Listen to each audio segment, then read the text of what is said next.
Hello and welcome back to my YouTube channel. As you probably already saw from the thumbnail and the title of this video, I took on a little bit of a project in my apartment to make over my living area, thereby taking one step towards achieving a long life dream of mine, which is owning a library. But first things first, let's talk a little bit more about that dream.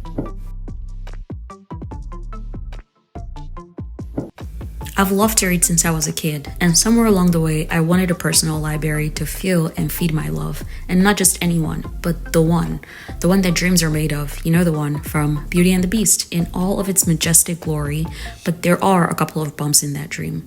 The first one is that I live in an apartment and cannot afford a house big enough for that library, since my parents birthed me without my consent and still did not deem it necessary to placate me with a trust fund.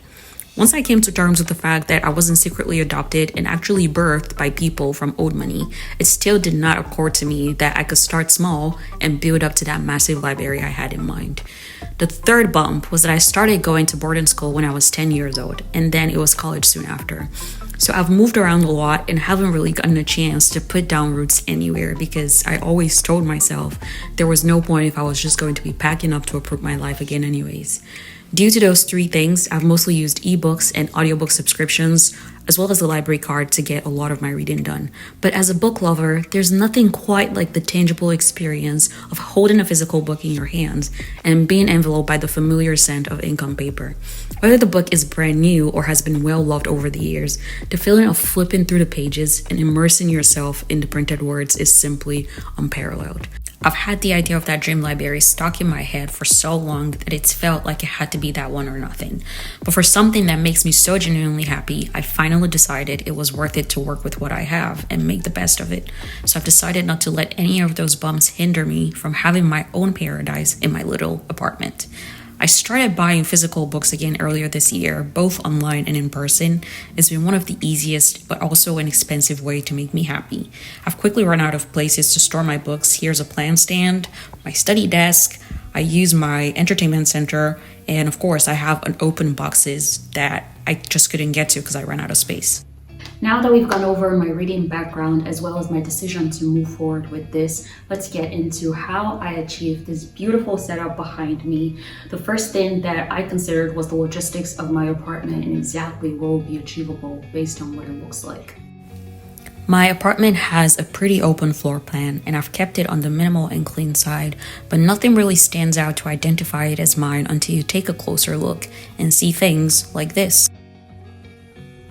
But even being as open as it is, you can clearly see that I'm out of space for a standing shelf, which left me with the option of wall-mounted shelves. After several YouTube videos and days of research, I was ready to take on the challenge of doing it myself. I identified the area behind my couch as the prime location for my shelves, with the length of my couch at 84 inches and the space above it at 75 inches. The final design was for 3 8-foot-long shelves that would take the place of the painting currently on the wall. Once I had a rough idea of my setup, I started gathering a list of things I needed to get it done. But before I got too carried away with planning this, I remembered that I live in an apartment and combed through my list to figure out what type of alterations were acceptable. My list included brackets to mount the shelves. For this one, I was going for something that wouldn't show too much, but also be fairly easy to mount. I had two options, but I ended up going with this one, and I decided on them because I intended to mount them myself when I bought them and wanted to eliminate the additional step of screwing the shelves to the bottom of the brackets. I, however, got the mounting done professionally to avoid the risk of damaging the walls of my apartment and getting charged an exorbitant amount as a result.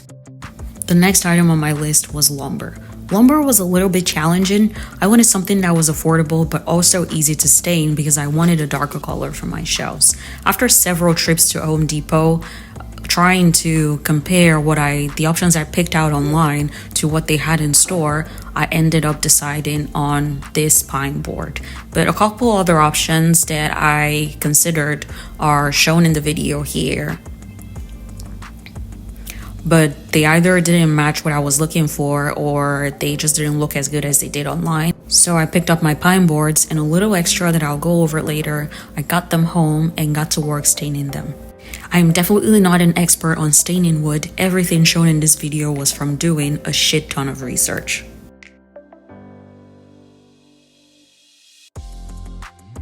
For wood preparation, I have sanding paper as well as protective goggles to protect your eyes. A lot of videos recommended using pre-stain conditioner for preparing your wood, especially since I was working with pine. I got it. And then I have my wood stain. I initially picked out Jacobean from doing my research online and just looking at the options they had at Home Depot online, but it looked a little bit different in store, so I got something a little darker than that and was hoping that one of the two or a mixture of both will work out for me. And finally, I have polyurethane to seal the stain after you stain your wood. I have a spray can version as well as one that I got from Home Depot just in case I ran out of the one in the spray can. I just thought that would be a little easier to work with compared to the other one. But yeah, I got the both of them, and I have staining pads right here to use for all the other stuff, as well as a plastic drop cloth that I was going to lay outside on my balcony since I was going to be working outside and I wanted to avoid any stain getting on the floor on the balcony. Once I had all my materials, I got to work prepping my wood, starting with sanding it. I sanded them down with 120 paper grit and then followed it up with 150 paper grit. The aim here was not perfection, so I was more than okay with just those two. And the limitations of my location also made that decision for me. I wasn't about to spend the entire day working with like 4 paper grits. With that first step out of the way, I got to work laying down my drop cloth so that I could stain the wood. After sanding them down, I made sure that I cleaned off any debris with water from the wood before getting to work staining them. And the weather was actually pretty terrible this weekend. It was extremely windy and cloudy the entire time. At some point in the 3-day period that it took to get this done, I had to pack up for a night because it started to drizzle. But if anyone is considering doing this and you're outside, make sure that you check the weather. Word from the wise and someone who has experienced it.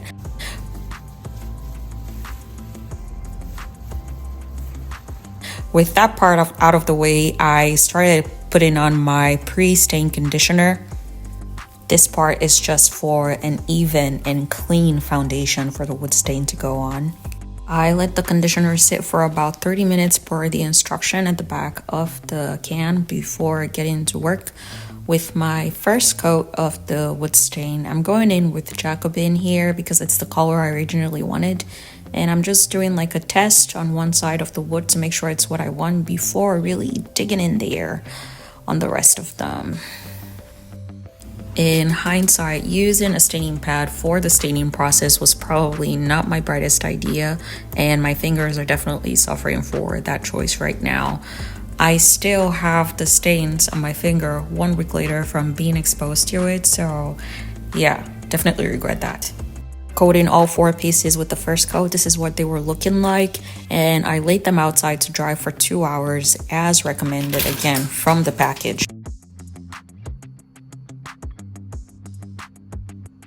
I was unsatisfied by the color from the first stain, so I went in with the darker wood stain on my second coat in hopes that it will provide a richer and darker color.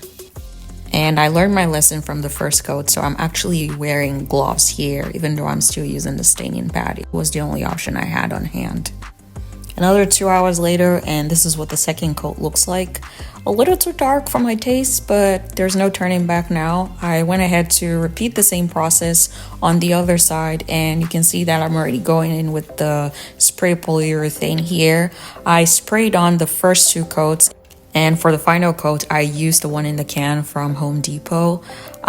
Each coat I let sit out for 4 hours before I went in with the second coat, and for the final coat, I let sit out for an entire day before taking them in to be used. This was the result of the wood staining. It doesn't look bad, definitely not what I was going for, but it does not look bad. I'm okay with the result. With the wood now complete and ready to be used, I have it's getting mounted here, and they're already fully mounted here, and I'm just going to go ahead and demonstrate how easy it is to slide in one of those pieces of wood with the brackets that I selected. And they're pretty stable. They actually do not move, and even if you don't secure them at the bottom of the brackets to the piece of wood. So yeah, it just slides right in. This is the finished look with all 3 shelves mounted, and it's now time for me to arrange my books and whatever decor I own on the shelves. As much as I'd love for this to be a do as I do and get great results video, the result was not quite what I wanted, and the process was pretty tasking, mainly due to the limited space I had to work with for staining the wood. I also got lazy with my pre-staining sanding, as you saw earlier in the video, and the result was I got a pretty underwhelming, or just a little bit underwhelming, of a finish for my wood staining.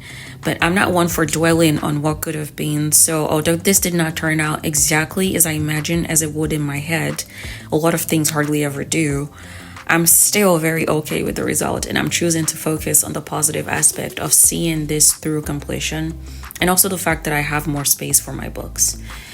With this, I've proved to myself that this is something that I can do, and when the opportunity or the energy presents itself again, preferably in a location with fewer limitations, I'm sure that I can do a better job. Also, a whole lot of the shelf itself will not be showing, so I focused on making the parts that would show look better and to my taste. And while I was contemplating what I could have done better at my desk, the one that I modified to match the look of my apartment, I realized that there were a couple of other options that I could have considered, like contact paper or spray paint to cover the wood, which would have been less messy and less time consuming. There is a lot of wood-like contact paper on Amazon that I could have used to cover the surface of the wood, and in hindsight, another material that I could have considered a little bit more than I did was melamine boards, and I'd completely ruled them out because they were only available in white. But as you can see, the walls of my apartment are not completely white, in contrast to the roof, which is white. So I ruled them out because I thought the white boards would be too stark of a contrast against the walls of my apartment. But obviously I could have covered that with contact paper or spray paint as well. So this is the finished look after I mounted all of my books and decor on it. Don't ask me about the logistics of access to the 2 top shelves. That is for me to find out.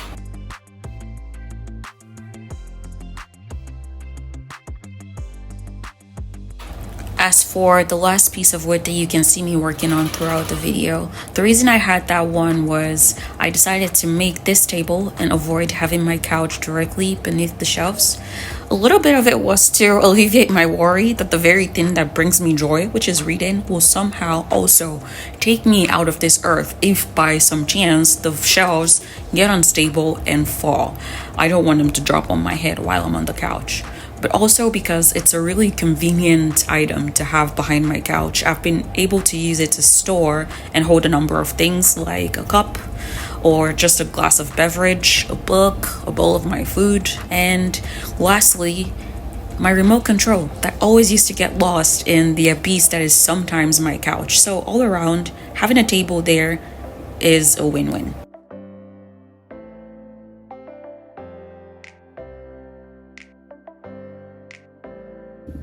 Okay, so I wanted to go a little bit more into my shelf setup as well as the table behind my couch.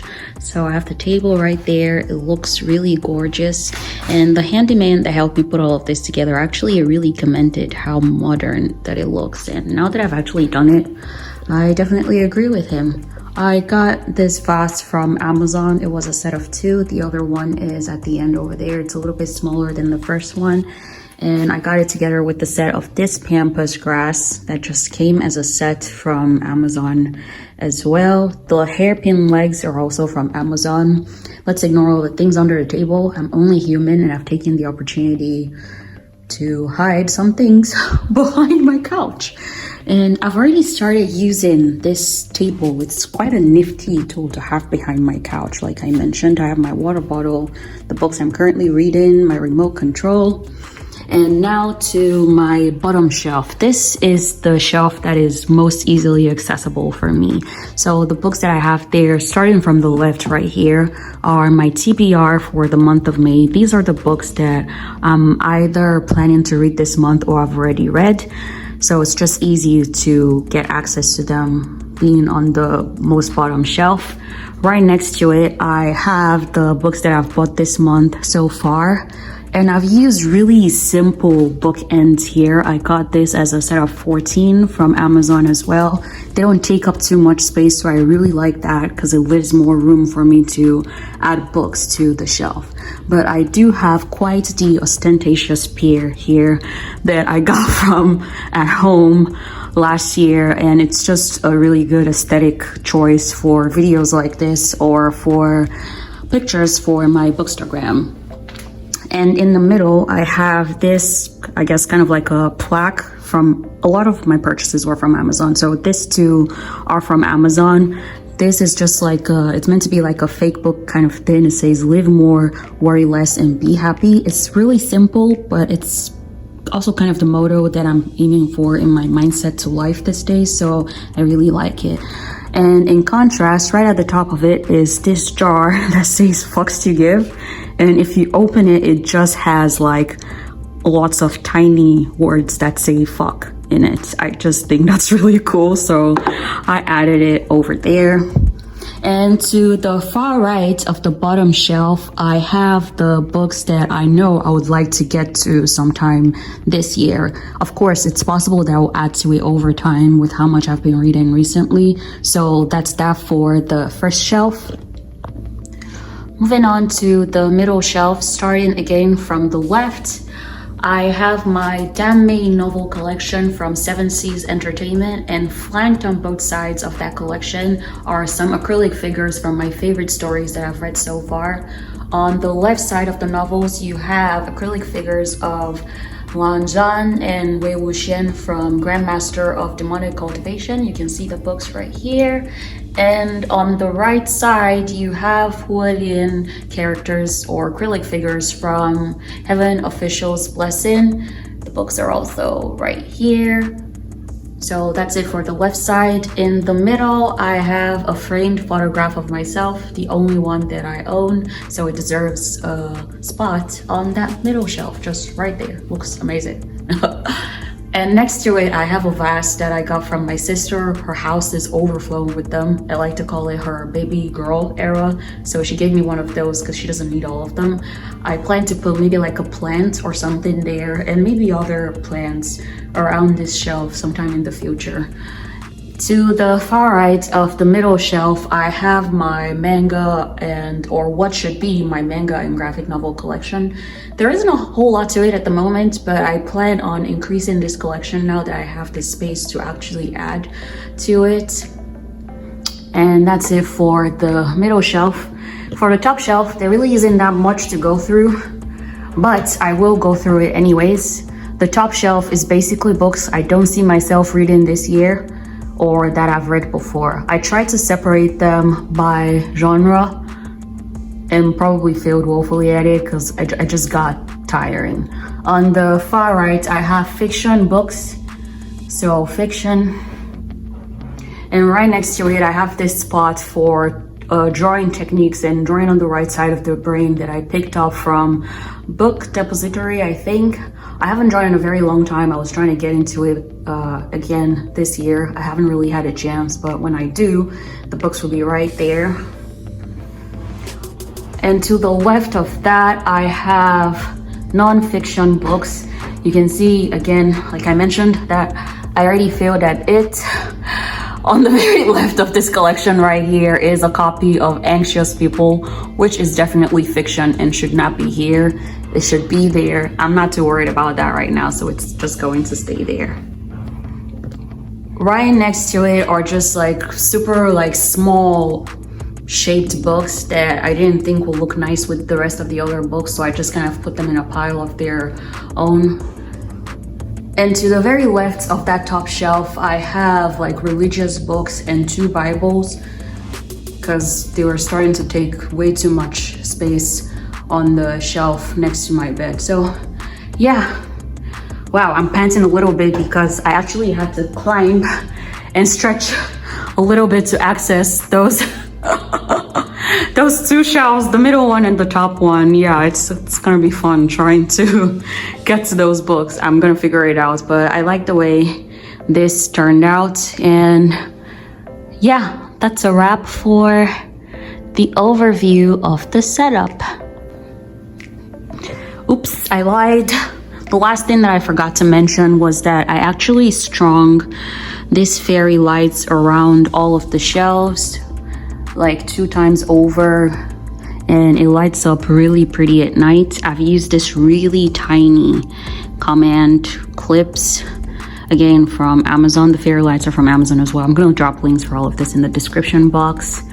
So I just put those on, and I'm really excited for nighttime when I can turn them on and see what it looks like. That is the final portion of the setup, for real this time. It is now nighttime and time for me to test out my fairy lights. So I'm gonna light a candle, turn out the lights, and get on my couch to test out the fairy lights. As you've probably noticed throughout this video, I tend to get a little bit deep and philosophical about things, so I'm gonna wrap this up with one of those as well. Through this journey, I have learned that the biggest triumphs come from the small, steady steps we take towards our goal. Too often, we get caught up in the all or nothing mindset and forget the beauty of incremental progress. So, to anyone watching this video, I challenge you to take that first step towards a goal you've held in your heart. Whether it's building a bookshelf, learning a new language, or traveling to a far-off land, don't let the fear or doubts hold you back any longer. Embrace the power of small actions and watch as they build into something incredible. With that said, whatever day you find yourself watching this, make it a great one.